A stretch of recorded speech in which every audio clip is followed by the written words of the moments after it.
बद्रीनाथ धाम कपाट खोलने के बाद कुछ ऐसा हुआ जिसे तीर्थ पुरोहित देश के लिए शुभ संकेत मान रहे हैं। दरअसल बद्रीनाथ की मूर्ति को कपाट बंद करने के वक्त ओढ़ाया गया घृत कंबल जब हटाया गया तो उस पर घी पूरी तरह से लगा मिला। इतने कम तापमान होने पर भी घी सूखा नहीं। घृत कंबल पर घी का ना सूखना देश के लिए शुभ माना जाता है।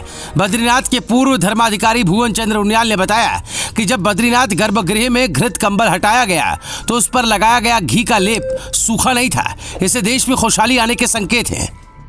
बीते साल भी घी सूखा नहीं था। ऐसी धार्मिक मान्यता है कि अगर बद्रीनाथ के माथे की तरफ कंबल में घी सूख जाता है तो हिमालय क्षेत्र में सूखे की स्थिति पैदा होती है और निचले हिस्से में घी सूखे तो देश में विपत्ति आती है। घृत कंबल को देश के प्रथम गांव माणा की महिलाओं के द्वारा तैयार किया जाता है। बद्रीनाथ धाम के कपाट बंद होने के दिन घी के लेप लगे कंबल को बद्रीनाथ के ओढ़ा जाता है और कपाट खोलने के दिन इस कंबल को तीर्थयात्रियों में प्रसाद के रूप में वितरित किया जाता है।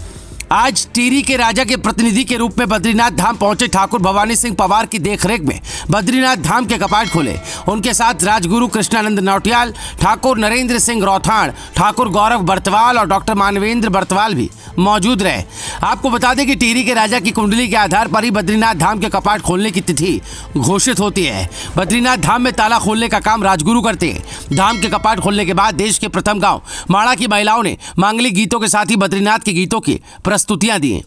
महिलाओं ने झुमेलों के साथ जय बद्री विशाल बोला, जय बद्री विशाल के साथ ही कई अन्य भजनों की प्रस्तुतियां भी दी। इस दौरान तीर्थयात्रियों ने भी महिलाओं के साथ झुमेलों में प्रतिभाग किया।